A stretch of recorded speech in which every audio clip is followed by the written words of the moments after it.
हमारे परमाराध्य गुरुदेव इस विषय को अंतर का सत्संग कहा करते थे।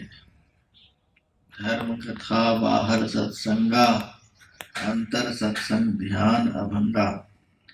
धारण करने योग्य कर्म के विषय में जो कहा जाता है उसको बाहर का सत्संग कहते हैं, अथवा परमात्मा का परोक्ष ज्ञान जिसके द्वारा होता है उसको बाह्य सत्संग कहते हैं, और परमात्मा का अपरोक्ष ज्ञान जिस क्रिया के द्वारा होता है उसको अंदर का सत्संग कहते हैं। दोनों बहुत आवश्यक है। एक संत ने लिखा है, इलम पढ़ा और अमल नहीं तो अमल बिन इलम खाक है जी। अमल कहते हैं अभ्यास को, इल्म कहते हैं विद्या को। केवल किसी के विषय में पढ़ लिया जाए, सुन लिया जाए, इसी से पूर्ण ज्ञान नहीं हो सकता। पूर्ण ज्ञान प्रत्यक्षता में है। तो ध्यान के द्वारा परमात्मा स्वरूप की प्रत्यक्षता होती है। यह प्रयोगात्मक सत्संग है। और सत्संग के द्वारा, धर्मोपदेश के द्वारा धारण करने योग्य कर्म के विषय में जो कहा जाता है उसके द्वारा परमात्मा का परोक्ष ज्ञान होता है। परमात्मा ऐसे है, वैसे हैं, परमात्मा प्राप्ति कैसे होगी, यह सब बतलाया जाता है। गुरु महाराज का लक्ष्य रहता था हमारे सत्संगी भाई बहनों को सुना हुआ ज्ञान भी होना चाहिए, अर्थात परमात्मा का परोक्ष ज्ञान भी होना चाहिए और अपरोक्ष ज्ञान भी होना चाहिए। इसीलिए गुरुदेव कहा करते थे, नित सत्संगति करो बनाई, अंदर बाहर द्वय विधि भाई। धर्म कथा बाहर सत्संगा, अंतर सत्संग ध्यान अभंगा। नित्य नियम से दोनों तरह का सत्संग हम लोगों को करना चाहिए। गुरुदेव से भक्त लोग पूछे होंगे, महाराज बाहर का सत्संग तो हम वर्षों से करते चले आ रहे हैं, आप कहते हैं अंदर का भी सत्संग होता है, तो अंदर का सत्संग कैसे किया जाता है? तो गुरुदेव ने कहा है, बाहर का सत्संग तो जैसे तैसे बैठ कर लेते हो, आंखें खुली हैं चाहे बंद हैं, आसन से बैठे हो चाहे नहीं बैठे हो, शरीर सीधा है चाहे नहीं भी है, किसी भी तरह से बाहर का सत्संग हम लोग कर लेते हैं, लेकिन अंदर का सत्संग जैसे तैसे नहीं हो सकता। इसलिए कहा, नैनन मोरि ध्यान को साधन, करो बैठ दृढ़ होय सुखासन। मानस नाम जाप गुरु केरा, मानस रूप ध्यान उन्हीं केरा। यही अवलंब ध्यान कछ होई, पुनः दृष्टि बल कीजय सोई। सुषमन बिंदु को धरो दृष्टि से, सुरत छुड़ाओ पिंड सृष्टि से। धर कर बिंदु सुनो अनहद ध्वनि, विविध भांति की होती पुनि पुनि। ध्वनि सुनी चढ़ती सुरत जाई, अंतर पट टूटे दुखदाई। जिन क्रिया के द्वारा अंदर का अज्ञान में अंधकार में आवरण विच्छिन्न हो जाता है, उसी क्रिया का नाम ध्यान योग है। इसके लिए बैठना पड़ता है, आंखों को बंद करना पड़ता है, शरीर को स्थिर करना पड़ता है, अंग प्रत्यंग को स्थिर करना पड़ता है, मन को स्थिर करना पड़ता है, चित्त को स्थिर करना पड़ता है, दृष्टि को स्थिर करना पड़ता है। ये सब के सब जब स्थिर होते हैं तब ध्यान की क्रिया शुरू होती है। इसलिए इस विषय को बहुत गहराई से सुनना होता है। आप देखिए, भगवान श्री कृष्ण उद्धव जी के सामने विराजमान हैं। भगवान श्री कृष्ण का उद्धव जी प्रत्यक्ष दर्शन कर रहे हैं, फिर भी ध्यान का विषय इतना गंभीर है कि प्रत्यक्ष दर्शन होने पर भी उन्हीं भगवान से ध्यान के विषय में पूछ रहे हैं। इससे जानने में आता है कि ध्यान का विषय बड़ा ही गहन है, गंभीर है। आँख से भगवान के स्थूल सगुण साकार रूप के दर्शन होने पर भी ध्यान के द्वारा जो दर्शन होता है, उस दर्शन का जो लाभ होता है, केवल बाह्य चक्षु से, बाह्य रूप के दर्शन से वह लाभ प्राप्त नहीं हो सकता है। इसीलिए आँख से भगवान के लीला में सगुण साकार रूप को देखने पर भी ध्यान के द्वारा जो दर्शन होता है और उस दर्शन का जो आनंद प्राप्त होता है, वह आनंद उद्धव जी को प्राप्त नहीं हुआ था, हो रखा था। इसीलिए ध्यान के विषय में पूछ रहे हैं। भगवान, मुमुक्षु पुरुष को आपका ध्यान कैसे करना चाहिए, किस रूप में करना चाहिए, किस भाव में करना चाहिए, कृपा करके आप बतलाइए। भगवान कह देते, तुम मेरे को देख ही रहे हो, फिर पूछने की क्या जरूरत है, फिर ध्यान की क्या बात है, तुम्हें तो दर्शन हो ही रहा है। लेकिन भगवान अपने भक्त को भ्रांत बनाकर नहीं रखना चाहते हैं, भ्रमित करके रखना नहीं चाहते हैं। संसार के लोग समाज को भ्रमित करके रखते हैं, सही ज्ञान से वंचित करके रखते हैं। लेकिन सच्चे संत जो होते हैं, अवतारी महापुरुष जो होते हैं, भगवान जो होते हैं, वे अपने प्यारे भक्त को कभी भी भ्रमित नहीं करते। नहीं तो भगवान कह देते, तुम मेरा दर्शन कर ही रहे हो, फिर अब ध्यान की बात क्या है? ध्यान में भी तुम मेरा ही दर्शन करोगे, तुम तो देख ही रहे हो पहले से, अब ध्यान की बात कहाँ रह गई?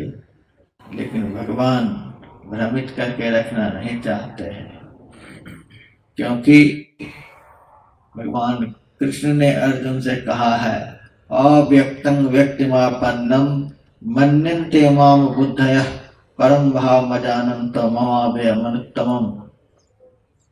मेरा शाश्वत स्वरूप जो है वह अव्यक्त है, इंद्रियातीत है, अव्यय है, सबसे उत्कृष्ट है, सबसे उत्तम है, तीनों गुणों से परे है, माया से परे है, समग्र शरीरों से परे है, सारे आवरणों से परे है। लेकिन अज्ञानी लोग, अबुद्ध लोग, माया मोहित लोग मुझे व्यक्त हुआ मानता है, मेरे लीला में सगुण साकार विग्रह को ही मेरा शाश्वत स्वरूप समझता है। लेकिन मेरा शाश्वत स्वरूप इंद्रियों के द्वारा ग्रहण में नहीं आ सकता। ऐसा भगवान ने अर्जुन से कहा। तो आँख के द्वारा उद्धव जी भगवान के रूप को देख रहे थे, लेकिन हमारे गुरुदेव कहा करते थे, एक रूप होता है, दूसरा स्वरूप होता है, और तीसरा स्वरूप होता है। आँख के द्वारा, चर्म चक्षु के द्वारा जो दिखलाई पड़ता है उसको रूप कहते हैं। इसको नराकृति कह सकते हैं। भगवान के नराकृति का दर्शन जिसके द्वारा होता है वह चर्म चक्षु है, और नराकृति को रूप कहा जाता है। दूसरा है देवाकृति, देवता की आकृति में शंख चक्र गदा पद्म लेकर के भगवान विराजमान है। उस देवाकृति का दर्शन दिव्य दृष्टि से होता है। और इससे आगे है विराटाकृति। देवाकृति का ही उत्कृष्ट रूप है विराटाकृति। उसके दर्शन भी दिव्य चक्षु से ही होते हैं, पर इससे परे भगवान का शाश्वत स्वरूप है। देवाकृति को ही स्वरूप कहा जाता है, जो रूप के सहित है, जिन्होंने रूप को धारण किया है। तो रूप के साथ जो स्वरूप है उसको स्वरूप कहते हैं, और रूप से जो सर्वथा निर्लिप्त है, किसी भी इंद्रियों के द्वारा जो ग्रहण में नहीं आते हैं, एकमात्र आत्म दृष्टि से ही जिनका अवलोकन श्रेष्ठ भक्त लोग कर पाते हैं, उसको स्वरूप कहते हैं। भगवान के रूप का भी दर्शन करना चाहिए, भगवान के स्वरूप का भी दर्शन करना चाहिए, लेकिन पूर्ण दर्शन का लाभ जो शास्त्र में लिखा हुआ है, भिद्यते हृदय ग्रंथि छिद्यन्ते सर्व संशया क्षीयन्ते चासि कर्माणि तस्मिन् दृष्टे परावरे।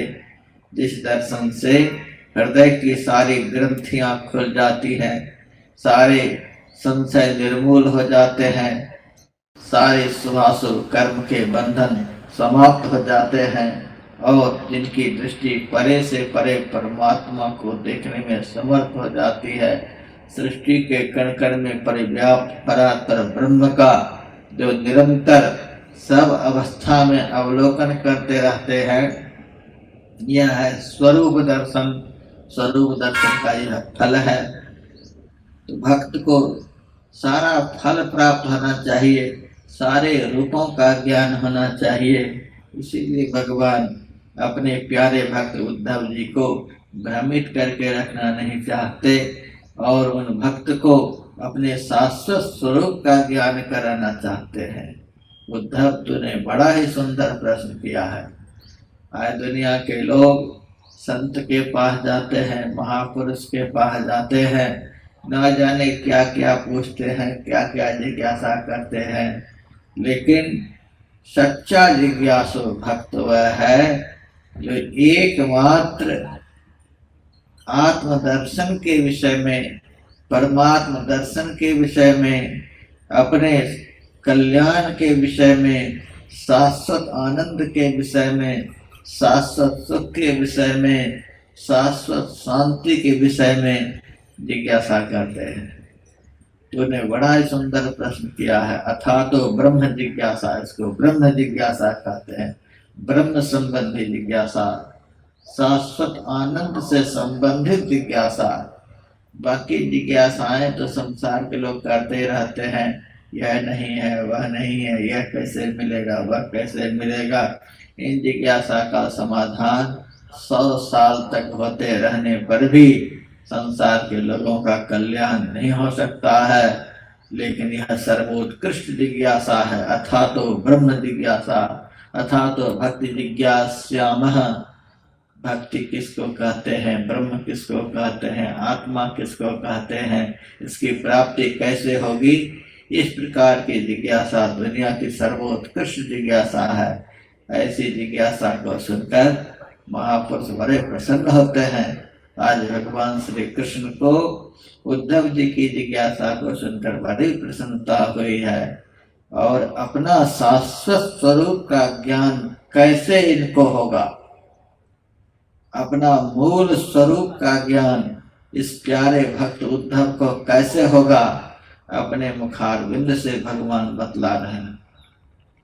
मुझे संत मत के ज्ञान से, संत मत की साधना पद्धति से बड़ा संतोष है। दुनिया के लोग ध्यान के विषय में कितना भी बताए, ध्यान की पद्धति के विषय में कितना भी बतलाए, लेकिन हमको संतोष नहीं होता है। लेकिन संत मत का ज्ञान इतना निर्भ्रांत है, समग्र शास्त्रों के द्वारा प्रमाणित है, समग्र संत ज्ञान के द्वारा प्रमाणित है। सब तरह से संत मत की साधना पद्धति प्रमाणित है, इसीलिए यह निर्भ्रांत ज्ञान है। देखिए, आज भगवान श्री कृष्ण स्वयं अपने मुखारविंद से उद्धव जी को ध्यान के विषय में बतला रहे हैं। और जो ध्यान की पद्धति भगवान श्री कृष्ण ने अर्जुन को, उद्धव को बतलाए हैं, जो ध्यान की पद्धति भगवान श्री राम हनुमान जी को बतलाए हैं, जो ध्यान की पद्धति भगवान शिव पार्वती जी को बतलाए हैं, जो ध्यान की पद्धति भगवान शिव ब्रह्मा जी को बतलाए हैं, जो ध्यान की पद्धति बड़े बड़े ऋषि मुनि महात्मा अपने शिष्यों को बतलाए हैं, जो ध्यान की पद्धति वेद शास्त्रादि जितने भी आर्ष ग्रंथ हैं सब में है, वही ध्यान की निर्भ्रांत पद्धति संत मत में है। बड़ा ही संतोषकारी ज्ञान संत मत का है। परमात्मा का दर्शन हो चाहे नहीं हो, लेकिन इतना विश्वास जरूर है कि रास्ता बिल्कुल साफ सुथरा है। चलने वाला केवल साफ सुथरा होना चाहिए। चलने वाला साफ सुथरा नहीं होगा, इस साफ सुथरे रास्ते पर नहीं चल पाएगा। नहीं चल पाएगा तो चलेगा ही नहीं तो पाएगा क्या? इसीलिए संसार चक्र में भटकता रहेगा। तो संत मत का निर्भ्रांत ज्ञान है। आज भगवान श्री कृष्ण उद्धव को ध्यान के विषय में बतला रहे हैं, और जो उद्धव जी को भगवान कृष्ण ने बतलाया है वही मैं संक्षेप में आप लोगों को बतला रहा हूँ। ध्यान देकर सुनिएगा और सुन करके कुछ करने का भी प्रयास कीजिएगा। सुनना होता है करने के लिए, करना होता है पाने के लिए। पहले सुनना होता है, फिर करना होता है, फिर पाना होता है। सुना बहुत कुछ, किया कुछ भी नहीं तो पाएंगे क्या? पढ़े जीवन में एक भी पुस्तक नहीं तो परीक्षा क्या देंगे? परीक्षा ही नहीं देंगे तो आपके सामने रिजल्ट क्या आएगा?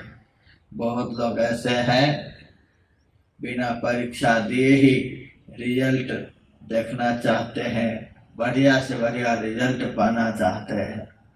बढ़िया से बढ़िया रिजल्ट के लिए बढ़िया से बढ़िया परीक्षा में आपको लिखना पड़ेगा, और बढ़िया से परीक्षा के समय में लिखने के लिए बढ़िया से अध्ययन करना पड़ेगा। इसी तरह से ध्यान का प्रत्यक्ष फल पाने के लिए बढ़िया से अभ्यास करना पड़ेगा, और बढ़िया से अभ्यास करने के लिए अभ्यास के विषय में बढ़िया से सुनना भी पड़ेगा। खूब बढ़िया से ध्यान के विषय में पहले सुनिए, उसके बाद नियम से थोड़ा थोड़ा कीजिए भी।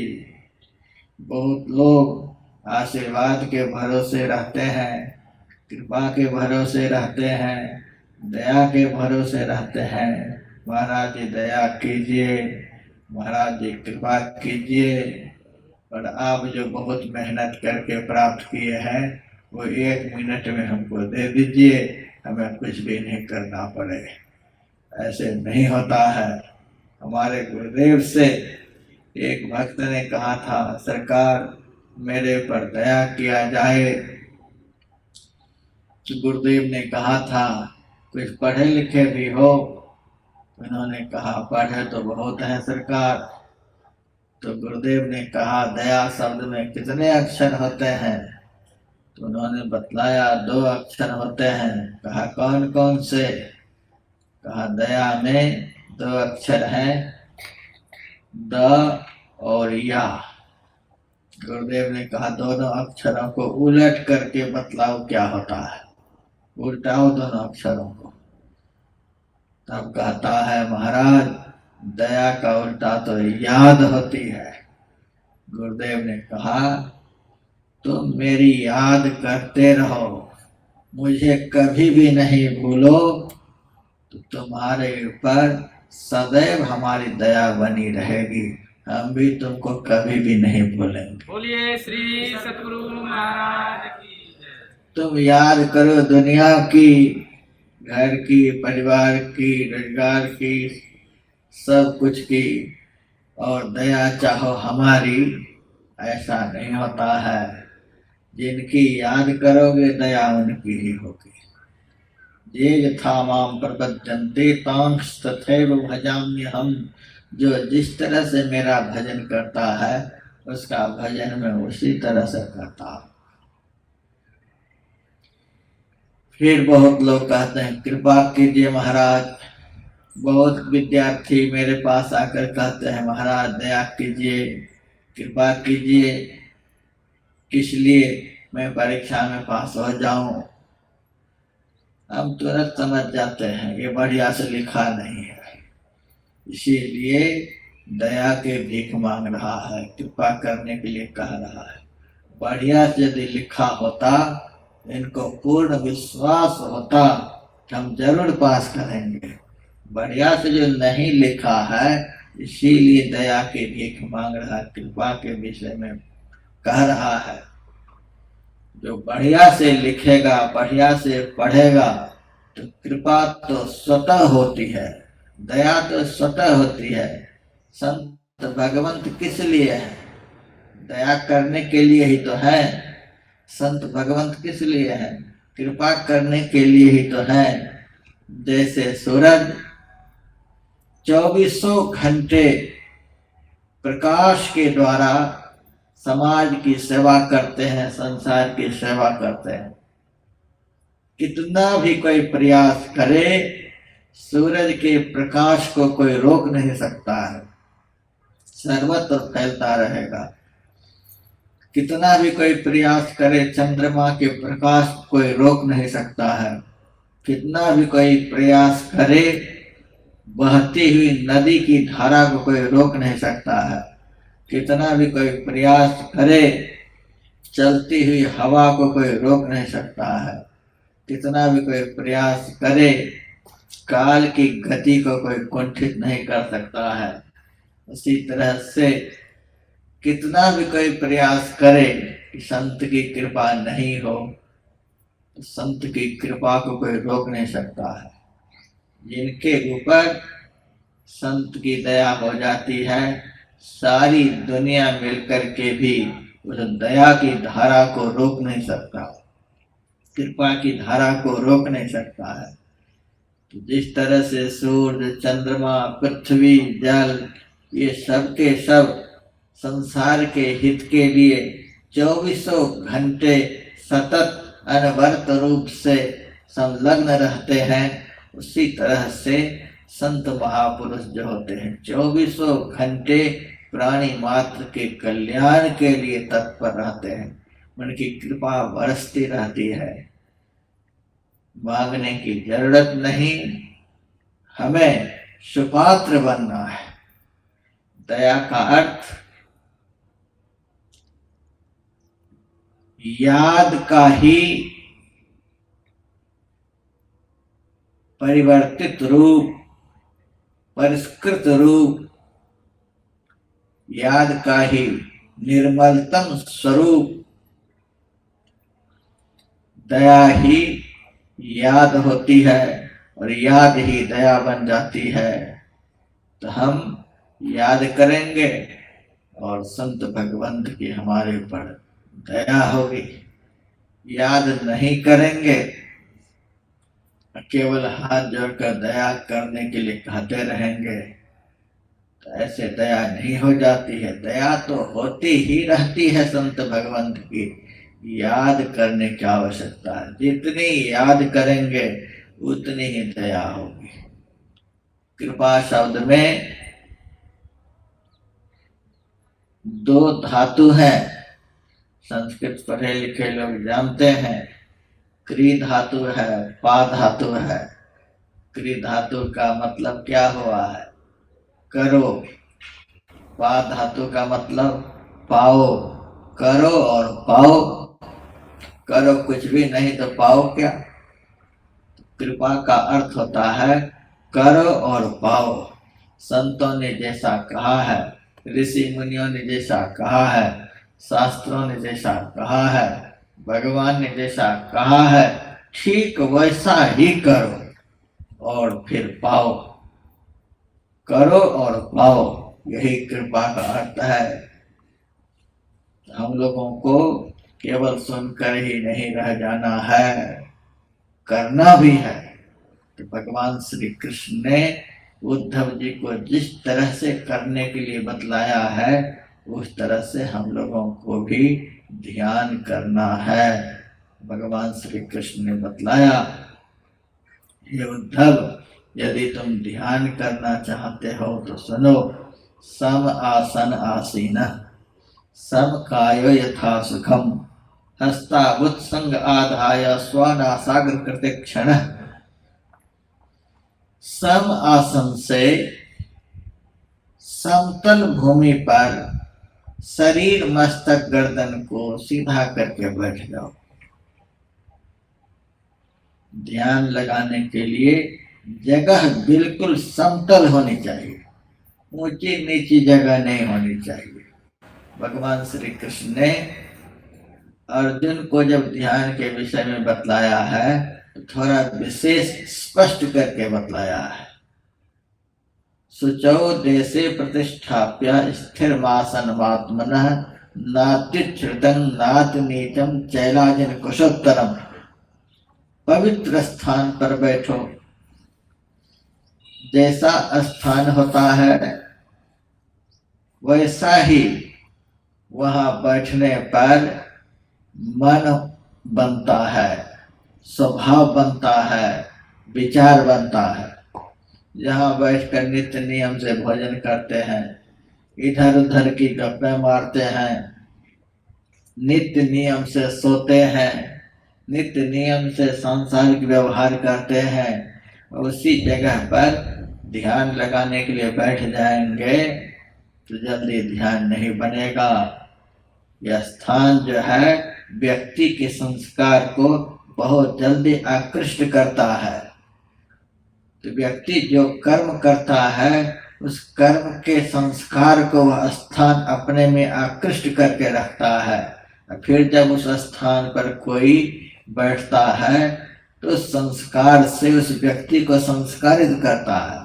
तो जैसा कर्म मनुष्य जिस स्थान पर करता है उस कर्म का संस्कार उस व्यक्ति के अंदर वह स्थान प्रविष्ट कराता है। मैंने पुराणों में पढ़ा है, श्रवण कुमार दुनिया के तीर्थ कराने के लिए अपने माता पिता को कंधे पर बिठाकर जा रहे थे। एक जंगल में जब गए तो वहां जाते ही श्रवण कुमार का मन बदल गया और अपने माता पिता से कहता है, आप दोनों को हम कितना ढोते फिरेंगे, आप लोगों को भी चलना चाहिए। भले ही आप लोगों के पास आंख नहीं है लेकिन चलने के लिए पैर तो है, आप पैर से तो चल सकते हैं। मैं अपना डंडा का सहारा देता हूँ और आप अपने पैरों से चलिए। माता पिता के मन में हुआ, यह लड़का तो बड़ा ही माता पिता का भक्त था, आज क्या हो गया इसको। जो कंधे पर से उतार दिया और कहता है, पैर तो आपका अंधा नहीं हो गया है, पैर से तो आप लंगड़े नहीं हैं, नेत्र शक्ति आपके पास नहीं है, तो मैं आपको डंडा पकड़ाता हूँ, आप पैरों से चलिए। जो सारे तीर्थ कंधे पर बिठा करके हमको कराए, इस जंगल में आते ही क्या इसका मन बदल गया जो कहता है अपने से चलो। दोनों बहुत बड़े तपस्वी थे, उन्होंने ध्यान लगा करके देखा क्या बात है कि इस स्थान पर आते ही इसका मन बदल गया। ध्यान में उन्होंने देख लिया कि इस स्थान पर एक दुष्ट पुत्र ने माता पिता का अपमान करके हत्या कर दिया था। कब की हत्या हुई थी और तभी से वह स्थान उस संस्कार से संस्कारित हो रखा था। वहां पहुंचते ही उस स्थान पर पैर रखते ही श्रवण कुमार का मन बदल गया, स्वभाव बदल गया, विचार बदल गया। और जिस माता पिता की सेवा वह तन मन धन से करता था, कंधे पर लेकर सारी दुनिया में तीर्थ कराता था, आज वही माता पिता को कंधे पर से उतार दिया, लेकिन माता पिता की भक्ति के कारण हत्या तो नहीं किया, लेकिन अपमान करना यह भी कम हत्या की बात नहीं है। संभावित कहा अपयस लाहु, मरण कोट समदारुण दाहु। प्रतिष्ठावान पुरुष का अपमान कर देना यही उनकी हत्या है। माता पिता से बढ़कर सम्मान के योग्य संसार में कौन हो सकता है। और उनको कटु वचन के द्वारा, दुर्वचन के द्वारा, तिरस्कार युक्त वचन के द्वारा अपमानित कर देना माता पिता की हत्या के समान है। हत्या के जैसा पाप होता है। तो शरीर को तो समाप्त नहीं कर दिया, लेकिन अपमान के द्वारा हत्याजनक पाप उन्होंने कमा लिया। माता पिता के मन में हो गया, यह स्थान का प्रभाव है, हमारे बेटे के कर्म का प्रभाव नहीं है। माता पिता ने श्रवण कुमार से कहा, बेटा ठीक है, कोई बात नहीं, हम पैर से चल सकते हैं, तो हाथ का सहारा दे, डंडा का सहारा पकड़ा दे, हम तुम्हारे पीछे पीछे चलते हैं। डंडा लेकर के माता पिता को पकड़ाया और एक छोर अपने हाथ में लिया और लेकर चलने लगे। जंगल की सीमा को जैसे ही पार करते हैं, स्थान का संस्कार समाप्त हो जाता है। स्थान का संस्कार जैसे ही समाप्त हुआ, वैसे उनका दिल बदल गया, स्वभाव बदल गया। अब उसके मन में हुआ, हाय हाय, मैंने तो अनर्थ कर दिया।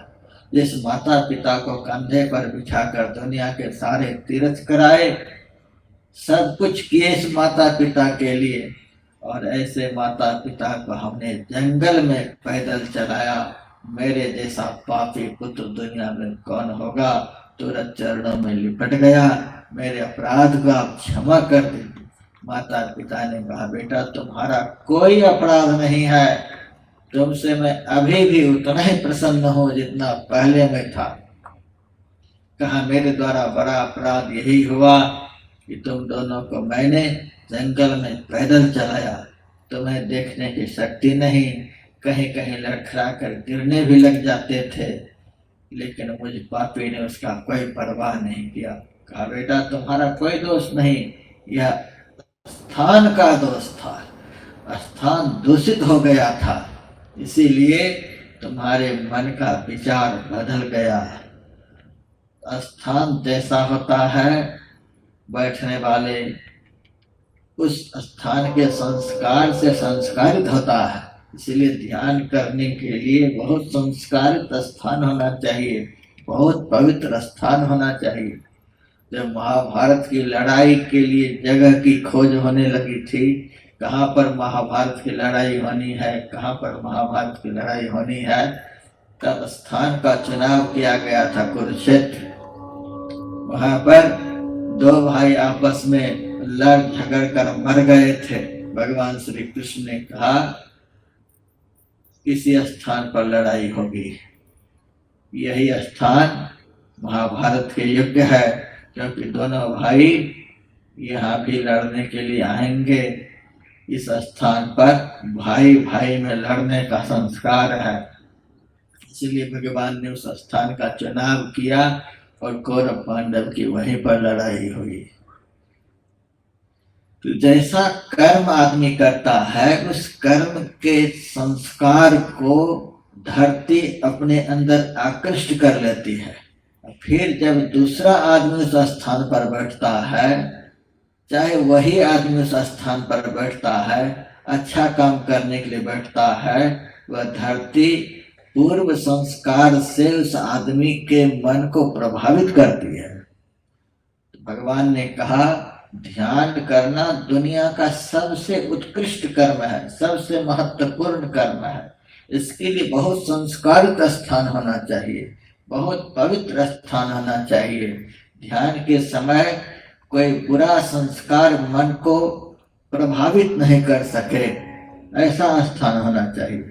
सुचो देशे प्रतिष्ठाप्य, पवित्र स्थान होना चाहिए। जाबाल दर्शनोपनिषद में मंत्र है, पर्वताग्रे नदी तीरे बिल्ल मूले बने थवा मनोरमे शुचौ देशे मठन कृत्वा समाहिता आरभ्य चाशनम पश्चात प्रांगमुखो दंगमुखो भुवा समग्रीव शिरो काय संवृतास्व निश्चलः।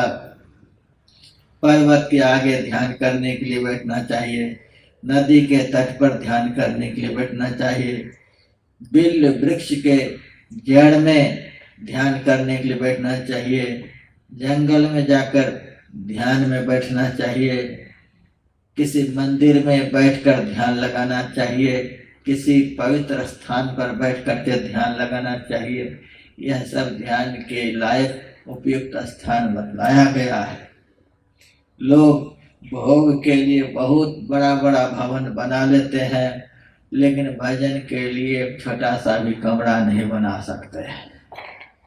हम तो जब जाते हैं किसी भक्त के घर में तो ज्यादा ध्यान रखते हैं इस भक्त ने भजन के लिए कोई भी कमरा बनाया है कि नहीं बनाया है, चारों तरफ वही देखते हैं। बड़ी हमें खुशी होती है जहाँ हम ठहरते हैं तो वहाँ रीता बहन जी ने ध्यान करने के लिए एक छोटा सा स्थान बना लिया है। ऐसा होना चाहिए, सबको ऐसा बनाना चाहिए। और ध्यान के लायक स्थान पर जिस रूप का हमें ध्यान करना है केवल वही एक चित्र होना चाहिए। बाजार लगा करके आप पूजा घर में बैठेंगे तो बाजार में दिमाग घूमता रहेगा, कभी गणेश जी की तरफ मन जाएगा, कभी शिव जी की तरफ मन जाएगा, कभी हनुमान जी की तरफ मन जाएगा, कभी शालिग्राम भगवान में, कभी लड्डू गोपाल। कितना गोपाल आजकल धरती पर है पता नहीं, आदमी को नाम याद नहीं है 33 करोड़ देवता का, और न जगह घर में है, नहीं तो सबको बिठा करके रखता। फिर भी चलिए कोई बात नहीं, परंपरागत लोग ढोते आ रहे हैं बाना को, कोई बात नहीं। लेकिन एक छोटा सा कमरा ध्यान करने के लिए भक्त को बनाना चाहिए, और उस कमरा में केवल एक ही चित्र होना चाहिए। जिस चित्र का ध्यान करने के लिए गुरु महाराज ने बतलाया है केवल वही चित्र होना चाहिए। ज्वाइंट अकाउंट तो वे खोलते हैं जिनको एक आदमी पर भरोसा नहीं होता है। अब तो 4, 10, 20 को लगा करके ध्यान में मन कैसे एकाग्र होगा। एक ही चित्र होना चाहिए, जिस चित्र का चिंतन करने के लिए हमारे गुरु महाराज ने हमको बतलाया है। जैसे आंख खुले वही चित्र दिखलाई पड़े। मुंबई के पास एक स्थान है गणेशपुरी, वहाँ स्वामी मुक्तानंद जी महाराज रहते थे। बड़े विलक्षण महात्मा थे। चित्त शक्ति विलास नामक पुस्तक की रचना उन्होंने की है। उसमें उन्होंने लिखा है, हे सिद्धि विद्यार्थियों, हम साधना की आरंभिक अवस्था में अपने गुरु नित्यानंद की तस्वीर को सदैव जेब में रखते थे। अपने गुरु की तस्वीर को सदैव जेब में रखते थे। अवश्य ही यहाँ पर चित्र को रखा गया है, लेकिन केवल फूल चढ़ाने के लिए नहीं चित्र है, केवल अमरूद केले रखने के लिए यह चित्र नहीं है, केवल चंदन तिलक लगाने के लिए यह तस्वीर नहीं है, केवल आरती उतारने के लिए यह तस्वीर नहीं है। यह तो इस तस्वीर की बाहरी उपासना की बात है। यह तस्वीर इसीलिए है, यह तस्वीर बाहर से देखने में जैसी है वैसे ही अंदर में दिखलाई पड़े। इस तस्वीर को अंदर में देखना है। बाहर में देखने में जैसा है उससे यह तस्वीर जब अंदर में देखेंगे तो बहुत गुना अधिक प्रभावशाली दिखलाई पड़ेगी। इसको अंदर में देखना है। हमारी साधना की ऐसी स्थिति नहीं अभी बनी है, आंख बंद करते ही गुरु महाराज को देख लेंगे, चाहे जिस रूप को देखना चाहते हैं उस रूप को देख लेंगे। पहले बाहर में आधार होना चाहिए, उस रूप को बारंबार देखते देखते देखते फिर धीरे धीरे अंदर में भी देखने का प्रयास होना चाहिए। बाहर में देख लिया, भीतर में दिखलाई ही नहीं दे रहा है। ये अधूरा देखना होगा, पूरा देखना तब होगा जैसा हम बाहर में इनको देख रहे हैं वैसा ही अंदर में भी देखें। हमारे गुरुदेव से संथाल परगना में एक भक्त ने पूछा था, महाराज जी आप प्रतिमा को मानते हैं? गुरुदेव ने कहा मानता भी हो और नहीं भी मानता हूँ। कहा यह कौन सा जवाब हुआ, मानता भी हो और नहीं भी मानता हूँ? गुरुदेव ने कहा ध्यान करने के लिए प्रतिमा को मानता हूँ, अब मेला लगाकर दुनिया को ठगने के लिए प्रतिमा को नहीं मानता हूँ। इस रूप को अंदर में बसाने के लिए मैं मानता हूँ प्रतिमा को। जैसा रूप बाहर में है वैसे रूप का अंदर में चिंतन। स्वामी मुक्तानंद जी महाराज कहते थे कि हम अपने गुरु नित्यानंद के चित्र को सदैव जेब में रखते, यहाँ तक कि शौचालय में जब मैं जाता तो साथ में चित्र लेकर के जाता, आंख बंद करके शौचालय में मैं बैठता। कभी कभी 2-2 घंटे हमको शौचालय में लग जाते, 3-3 घंटे लग जाते, क्योंकि हमारा चिंतन उस चित्र में चला जाता, ख्याल ही नहीं रहता कि हम इस शौचालय में आए हैं किस लिए। 3-3 घंटे तक मैं वहां पड़ा रहता। कभी चित्त की चंचलता के कारण वह रूप नजर से ओझल हो जाता तो जेब से निकाल करके देख लेता, फिर आंखों को बंद कर लेता। फिर कभी चित्त चंचल होता, वह रूप नहीं दिखलाई देता तो जेब से निकाल करके देख लेता। तो बारंबार एक ही चित्र को देखते देखते हे सिद्ध विद्यार्थियों, अब हमारी ऐसी स्थिति हो गई है कि जिस आम की डाली पर हम झूलते हैं उस आम डाली के एक एक पत्ते में गुरु नित्यानंद का दर्शन होता है। एक ही चित्र का चिंतन करते करते चलते फिरते उठते बैठते सोते जागते, ध्यान में नहीं दिखलाई पड़े, उस चित्र की तरफ ध्यान नहीं जाए तो जेब से निकाल करके देख लीजिए, फिर आंखों को बंद कीजिए, फिर नहीं दिखलाई पड़े फिर जेब से निकाल कर देख लीजिए, फिर आंखों को बंद कर लीजिए। इस तरह से जब लग जाएंगे तब ध्यान बनेगा। 24 घंटे में कभी 1-2 मिनट आंख बंद कर लिया, 1-2 मिनट बंद किया तो भी मन की चंचलता को बंद नहीं किया, मन को एक तरफ नहीं लगा पाया तो बैठना और नहीं बैठना बराबर है। ध्यान का अर्थ क्या होता है? आंख बंद करके बैठ गए, बस हो गया ध्यान। ध्येय आन ध्यान कहलाता है। ध्येय कहते हैं लक्ष्य को छोड़कर दूसरी तरफ हमारा ख्याल नहीं जाए, इसको ध्यान कहते हैं। जिसको देखने के लिए आंखों को बंद किए हैं उसके सिवा हमें दूसरा कोई भी नजर नहीं आए, उसी को ध्यान कहते हैं। जो व्याकरण पढ़े लिखे लोग होते हैं उनको पता होता है ध्येय चिंत्यायाम एक धातु है जिसमें लिट प्रत्यय लगाने से ध्यान शब्द निष्पन्न होता है, जिसका अर्थ होता है मन की पूरी एकाग्रता। कहते हैं एकाग्र मन से ध्यान करो। एकाग्र का क्या अर्थ होता है? एक का अर्थ तो सब जानते ही हैं, 2 नहीं बस एक, सिर्फ मात्र। और अग्र का अर्थ होता है आगे, हमारे सामने हमारे आगे बस एक ही रहे, दूसरा नहीं रहे, इसको कहते हैं ध्यान, इसको कहते हैं एकाग्रता। जिसको हम देख रहे केवल वही दिखलाई पड़े और कोई नहीं दिखलाई पड़े।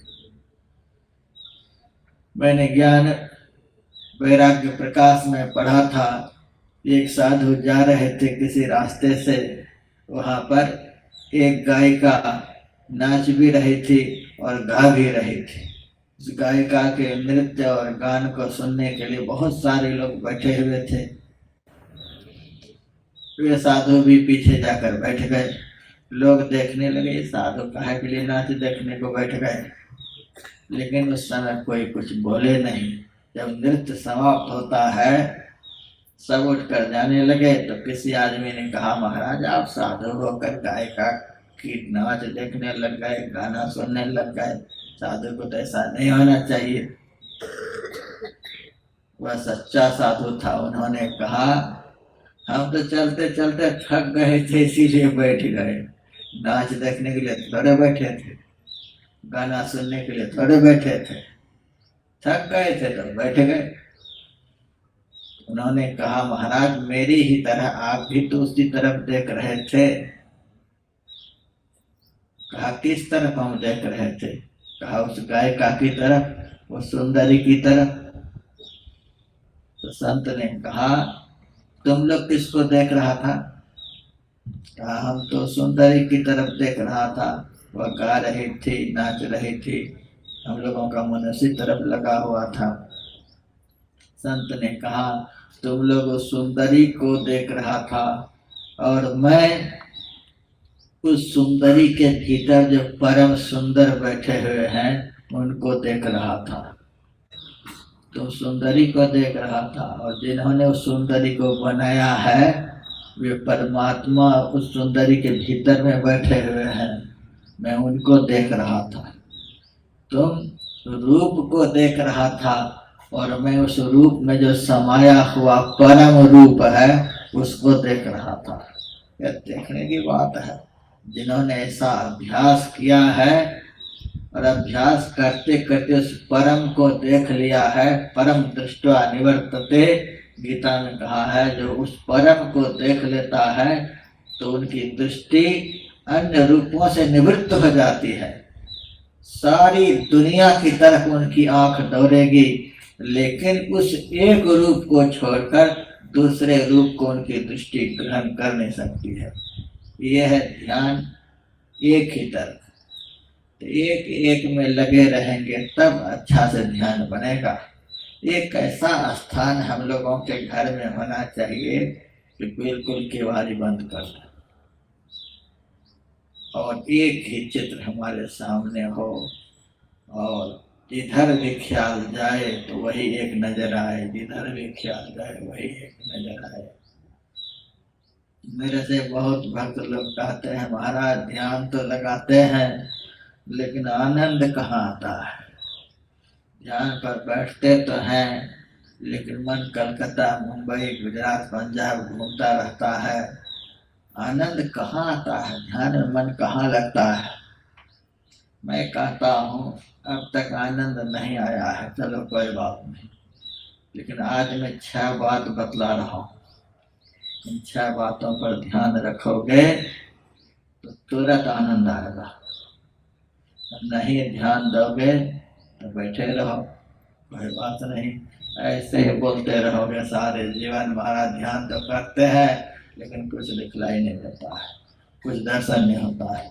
यहाँ भी बहुत लोग होंगे बहुत दिनों से बैठे हुए हैं। मेरे से भी बहुत लोग कहते, महाराज आपका जन्म किस ईस्वी में हुआ है?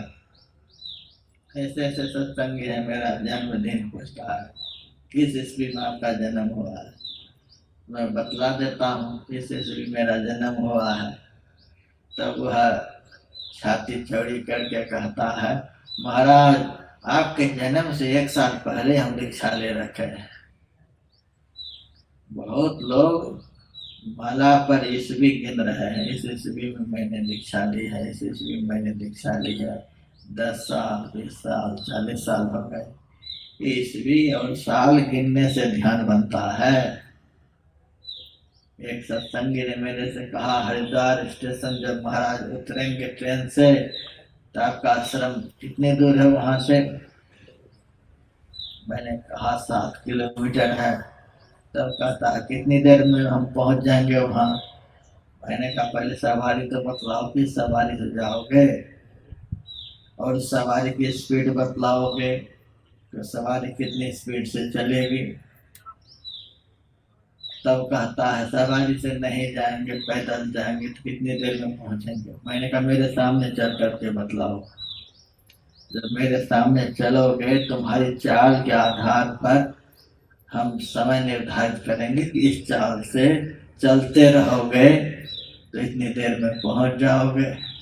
चलकर नहीं बतलाओ, सवारी का नाम नहीं बतलाओ, स्पीड नहीं बतलाओ, तो हम समय निर्धारित नहीं कर पाएंगे कि कब तक में पहुंचोगे। स्पीड का पता नहीं, चाल का पता नहीं, केवल बैठे हुए हैं, तारीख इसलिए गिन रहे हैं, इतने साल हो गए, इतने साल हो गए, इतने साल हो गए। तो साल गिनते गिनते मर जाएंगे, मिलना कुछ भी नहीं है।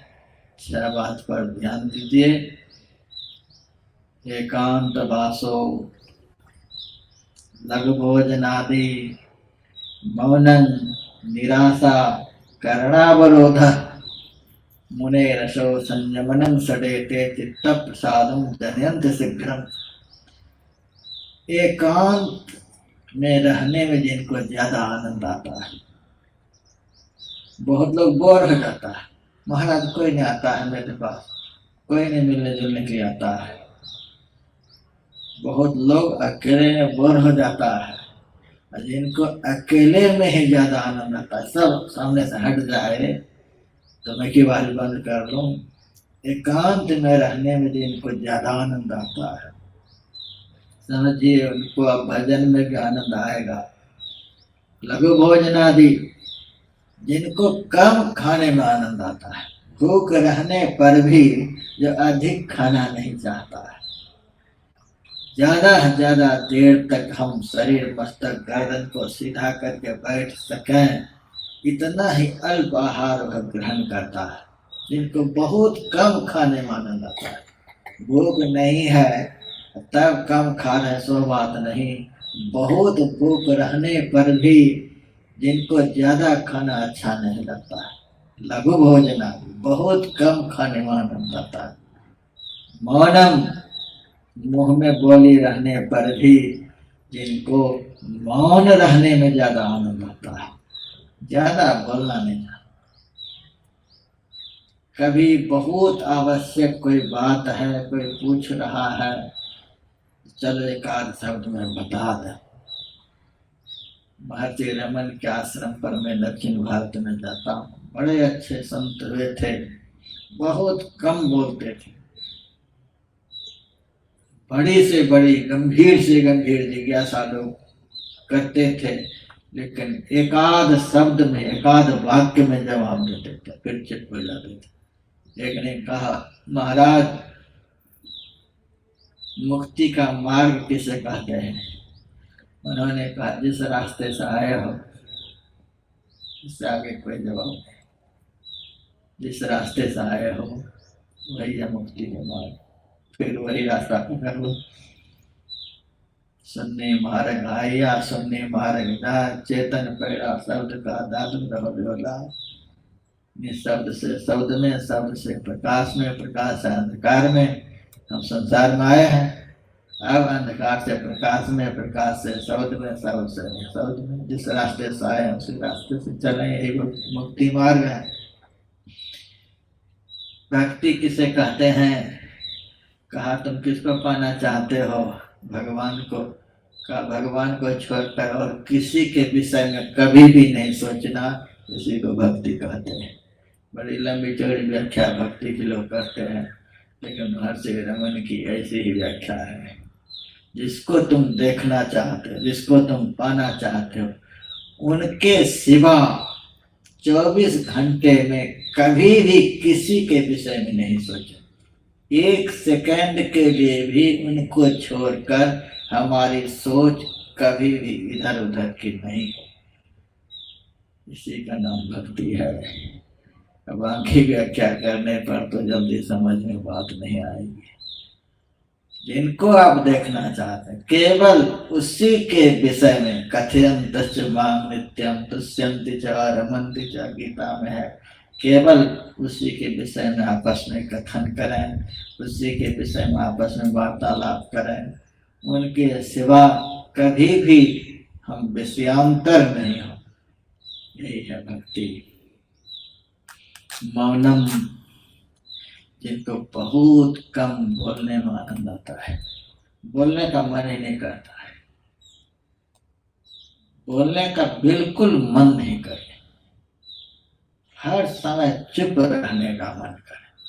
जो बहुत चुप रहेगा उनसे पाप कम होगा, उनका मन चंचल कम होगा और वह कुछ ना कुछ भीतर में जरूर करेगा। जो दीक्षा के समय बतलाया गया है वह काम करने की याद उनको बहुत जल्दी जल्दी आती रहेगी।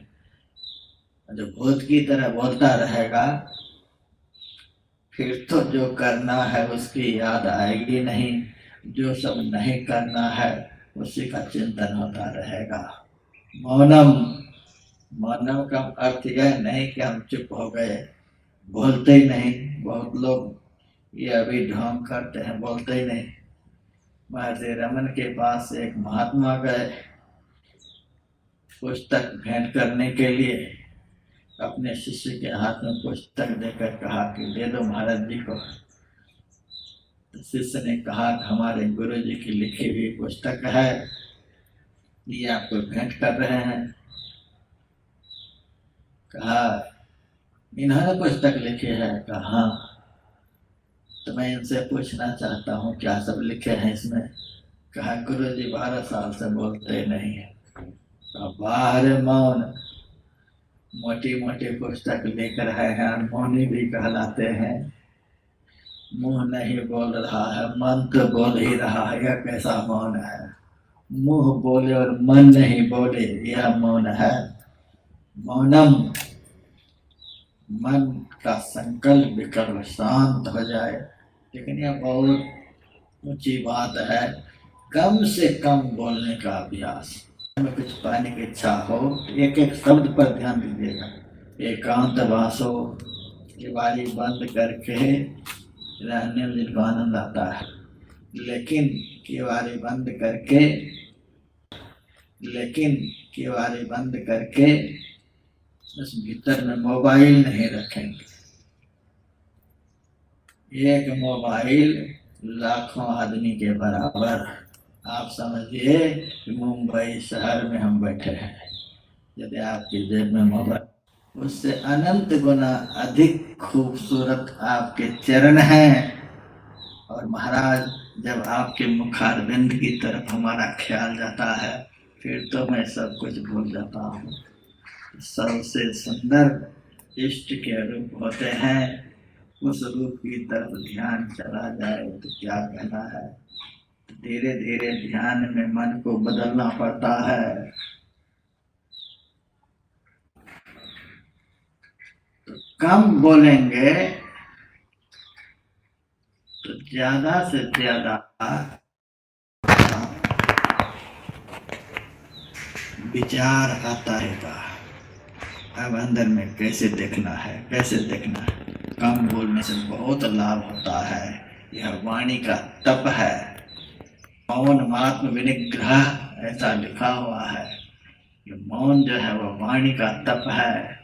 यह वाणी को तपा देता है और उस तपी हुई वाणी के द्वारा जब इष्ट का स्मरण होता है तब इष्ट का अंतःकरण में प्राकट्य होता है। कम बोलना।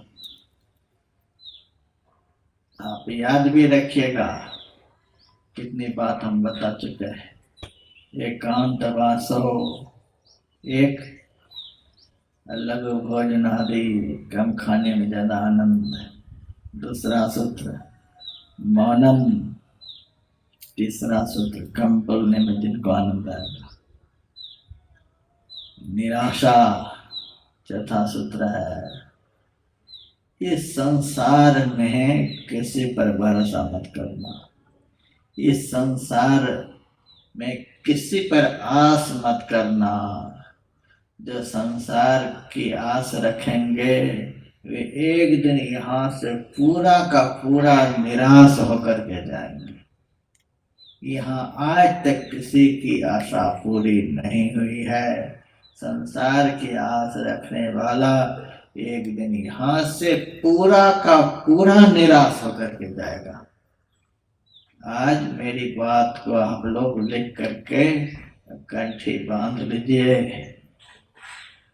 जो संसार की आस रखेंगे कि इससे सुख मिलेगा, उससे सुख मिलेगा, उससे सुख मिलेगा, वो पूरी तरह से निराश होकर के यहाँ से जाएगा। उसकी आशा आधी अधूरी रह जाएगी। और कबीर साहब के ज्ञानानुकूल शून्य महल में दिया ना बारिले, आशा से मत डोल रे। ध्यान के लिए आंख बंद करें तो कभी निराश नहीं हो कि नहीं दिखेगा, वहां निराश नहीं होना है, वहां आशान्वित होकर के बैठना है। हमने कभी भी आज तक गुरु महाराज से नहीं कहा।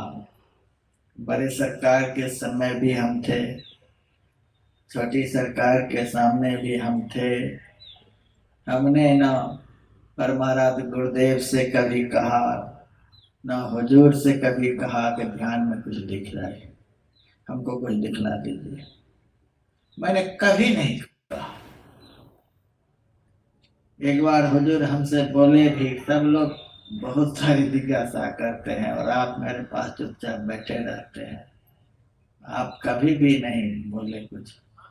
जब से दीक्षा लिए हैं तब से कभी भी नहीं कहे कि ध्यान में यह दिखता है, वह दिखता है, चाहे नहीं दिखता है, कुछ दिख जाए। मैंने साफ साफ कह दिया, आप किस लिए बैठे हैं? आप जो बैठे हैं किस लिए बैठे हैं? हमको दिखलाने के लिए बैठे हैं कि हमारे भीतर जो कुछ दिखेगा उसको छीन लेने के लिए बैठे हैं? तो एक ही बार में चुप हो गए। शिष्य की अनुभूति को छीन लेने के लिए सदगुरु नहीं बैठे हैं, उनके भीतर अनुभूति प्रदान करने के लिए बैठे हैं। हमारे दिल के जिस दिन भूमिका बनेगी उस दिन तो दिलदार वो बैठे ही हैं। आंख हम खोलेंगे, सामने कौन है वो दिखेगा। आंख खोलेंगे ही नहीं तो भगवान भी नहीं दिखला सकता है। आंख बंद है और हमारे सामने का दृश्य क्या क्या है भगवान नहीं दिखला सकता है। आंख खोलेंगे तुरंत दिखेगा। उसी तरह से हम दर्शन के जब पुकार पहुंच रही है तो रीझ है साहिब तेरा कौन पड़ा है द्वारा, ये कौन दरवाजा को खटखटा रहा है, खटखटाना कभी बंद ही नहीं कर रहा है। एक बार देखो तो एक न एक दिन केवाड़ी जरूर खोलेगी। इसीलिए आशा से मत डरो, कभी निराश होने की जरूरत नहीं। हमको तो बड़ा संतोष है, ध्यान में कुछ दिखे चाहे नहीं दिखे, दिखलाने वाले हमारे भीतर में हैं दिल में दिलदार सही, अखिया उल्टी करिता ही। हमारे दिल में दिलदार बैठे हुए हैं। बाहर बैठे होते और कहीं बैठे होते तो निराश होने की बात, हम जहाँ बैठे हैं वहीं हमारे भीतर में बैठे हैं, फिर निराश की क्या बात है। बाहर से आना पड़े, हमें दूर जाना पड़े, तब आने जाने की समस्या, देखने नहीं देखने की समस्या। जब हम जहाँ हैं वहीं पर वे भी हैं, फिर देखने की समस्या क्या है, फिर निराश होने की बात क्या है। यहाँ निराश नहीं होना है, लेकिन आदमी की उल्टी गाड़ी चल रही है। ध्यान के समय तो निराश हो जाता, कहाँ कुछ दिखता है, कहाँ कुछ दिखता है, इतने साल हो गए कहाँ कुछ मिलता है, कहाँ कुछ मिलता है, यहाँ निराश।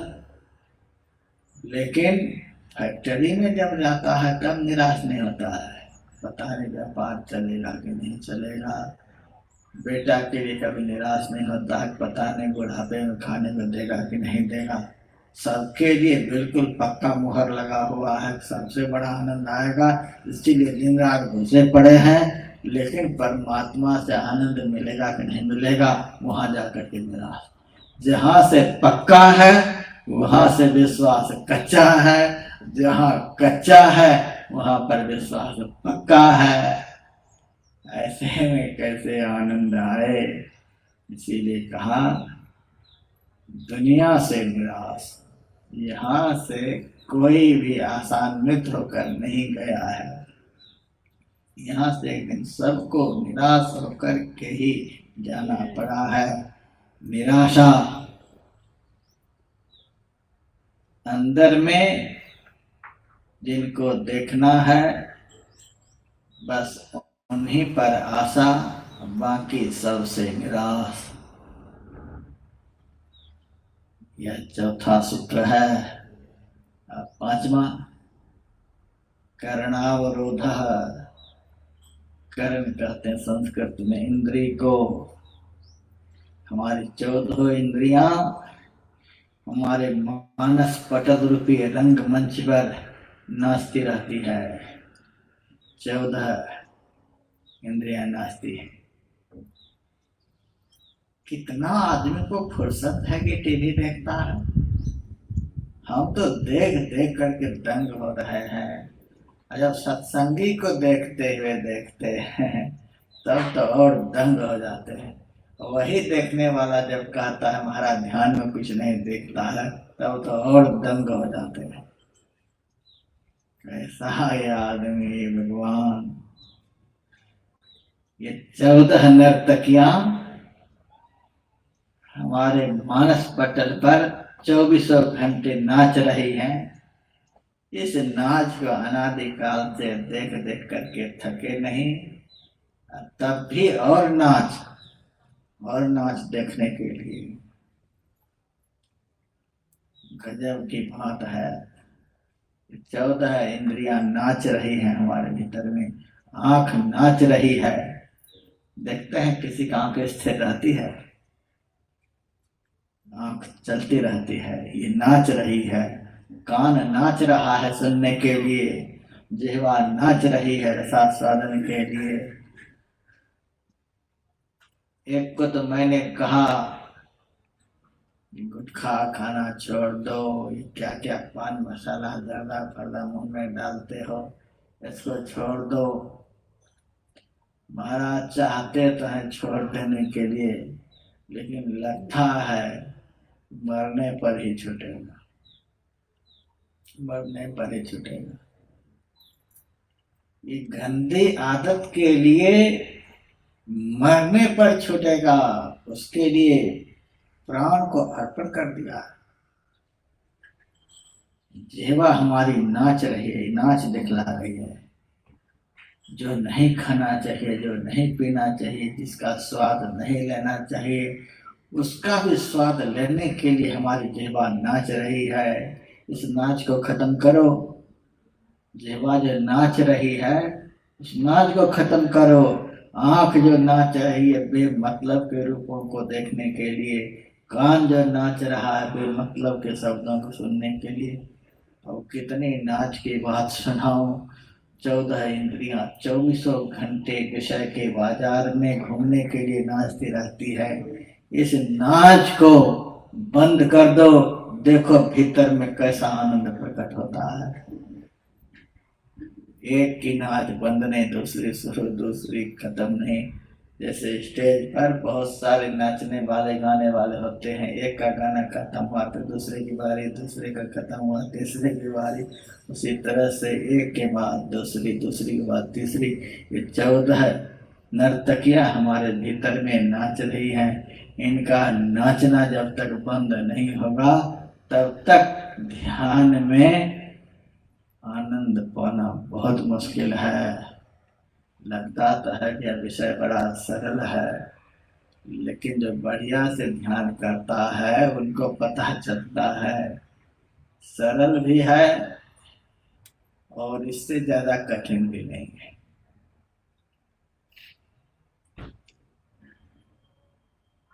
कठिन जान करके छोड़ना भी नहीं है। एक IAS की डिग्री हासिल करने के लिए मैं देखता हूँ बच्चे को कितना पढ़ना पड़ता है। कभी कभी देहरादून आश्रम पर गरीब घर के बच्चे IAS की तैयारी के लिए आ जाता है, बाबा यदि आप कृपा करें कमरा मिल जाता तो हम एकांत में पढ़ते। ठीक है, मेरे से जहाँ तक बनेगा सहायता करूँगा। कमरा तो पहले ले लो, खाना भी फ्री में है, कपड़ा भी फ्री में है, दवाई से सब फ्री में है, मरोगे तो वैकुंठ भी फ्री में है, सब फ्री में है। खूब भजन करो, खूब तैयारी करो। 18-18 घंटे ये लड़के पुस्तक को नहीं छोड़ता है। यदि IAS कंप्लीट कर जाएगा तो क्या बन जाएगा? प्रधानमंत्री बन जाएगा। एक जिला पर संचालन, डिस्ट्रिक्ट मजिस्ट्रेट, जिला भर पर उनका शासन चलेगा।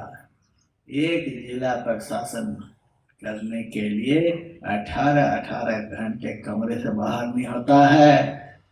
और जिस दिन ध्यान में आप पालेंगे उस दिन एक डिस्ट्रिक्ट के मजिस्ट्रेट बनेंगे कि सारी सृष्टि के मालिक बनेंगे। सारी सृष्टि के मालिक बनने के लिए कोटि हैं, विष्णु जहाँ कोटि शिव खड़े हैं, कोटि ब्रह्मा धन कथय वाणी, कोटि आकाश पाताल फिर कोटि हैं, कोटि ब्रह्मांड सब कोटि ज्ञानी, कोटि देवी जहाँ खड़ी हैं चिड़िया, कोटि फन सहसना मरम जानी, दास पलट गए बड़े दरबार में, इंद्र हैं कोटि ता भरे पानी। ऐसा बनने के लिए कितना घंटा चाहिए आपको? कितना चाहिए कमरा में रहना? 1 घंटा। 1 घंटा में ही तो पस्तम पस्त हो जाता है। ध्यान में कम से कम बैठना भी आ जाए तो भी आनंद आता है। करने पर तो आनंद आता ही है, यदि बढ़िया से बैठने के लिए भी आ जाए तो भी आनंद आता है। रात में थोड़ी सी चर्चा हुई थी, केवल बैठना भी आ जाए, समतल भूमि पर, पवित्र भूमि पर शरीर मस्तक गर्दन को सीधा रखकर, अंग प्रत्यंग को स्थिर रखकर, आंख और मुंह को बंद रखकर, अंदर में जिस तरफ जहां देखने के लिए दीक्षा के समय में बतलाया गया है उसी तरफ देखता रहे। नहीं भी देख सके, मन इधर उधर चला भी जाए तो मन को बारंबार वहीं पर रोकता रहे, मन जाए रोकता रहे, मन जाए रोकता रहे। इतना भी 1 घंटा करके कोई उठे तो भी वो हमको बताए कि कुछ आनंद आता है कि नहीं आता है। इतना भी नहीं, 1 घंटा में 20 बार आसन बदल लेते हैं, कभी कान खुजलाते, कभी आँख खुजलाते, कभी सिर पर हाथ ले जाते, कभी आसन ही बदल लेते, कभी कमर टेढ़ी कर लेते तो कभी गर्दन टेढ़ी हो जाती। ऐसे ही बानरी भक्ति से ध्यान बनता है। 1 घंटा धरकर मस्तक सीध साध आसन आसीना, बैठ के चकमुक मौन इष्ट मानस जब ध्याना, प्रेम नेम सा करत करत मन शुद्ध हो, अरिहारे में ही अब आगे को कहो सुनो दे चित्त। इस तरह से बैठने के लिए भी आ जाए तो भी आनंद आता है। अभी तक तो बैठ भी नहीं पाए, पत्थर बन जाना होगा। 5 मिनट से शुरू करिए, धीरे धीरे 6 मिनट, 7 मिनट, 8 मिनट करके एक आसन से कम 1 घंटा पत्थर बनकर बैठिए। जैसे पत्थर हिलता नहीं है उसी तरह से आप लोगों को पता नहीं चले ये आदमी है कि पत्थर है। मूर्ति यदि मंदिर में हिलने लग जाए, कोई जाएगा उस मूर्ति के पास?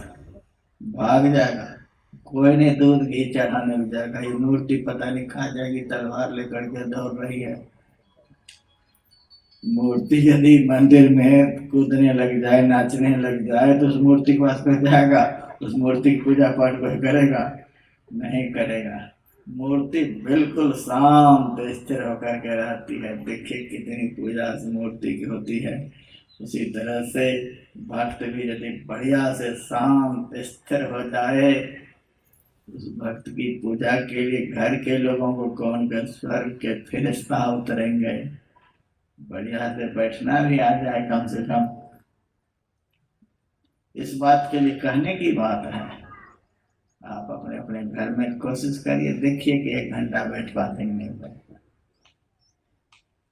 पहले तन थे, फिर मन थे, फिर वचन थे, उसके बाद सूरत थे, उसके बाद सूरत निरत थे। निरत कहते हैं संलग्नता को, जहां संलग्न होना है वहां से इधर उधर नहीं होना है, यह निरत थे।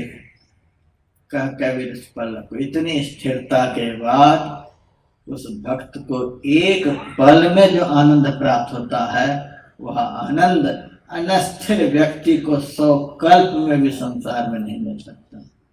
कह कबीर इस पलक में जो आनंद है वह कल्प में भी मिलने को नहीं। कर्णावरोध, सारी इंद्रियों की नाच को बंद करना है। इस नाच को बंद करने जिनको आनंद आता है। फिर छठी बात, मुने रसो संयमनं सडेते, अपने अंदर के सारे विकारों का संयमन करने में जिनको आनंद आता है, अपने विकारों के आक्रमणों को रोकने में जिनको आनंद आता है, चित्त प्रसादम जनयन्ति शीघ्रम, चित्त के आनंद को तत्काल प्राप्त कर लेगा, ध्यान के आनंद को तत्काल प्राप्त कर लेगा।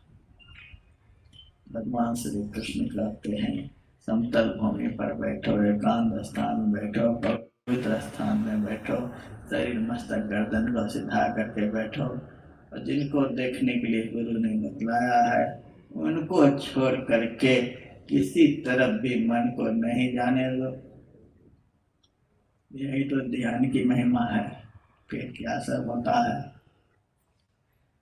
अपराध काल में आप लोगों को बतलाया जाएगा। इतना कोई पचाते जाइए, दिन भर खाते रहें, पेट में बचे ही नहीं, दिन भर शौचालय ही भागते रहें, ये खाना बेकार है, उतना ही खाया जाए जितना को हम पचा सकें। ध्यान की उतनी ही बात को सुना जाए जितनी बात को हम अभ्यास के द्वारा पचा जाए।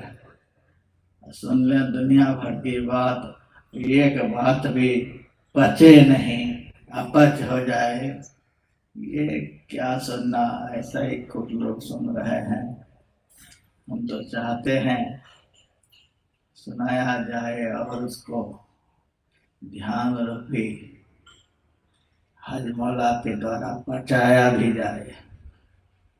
सुनिए और पचाइए, सुनिए और पचाइए,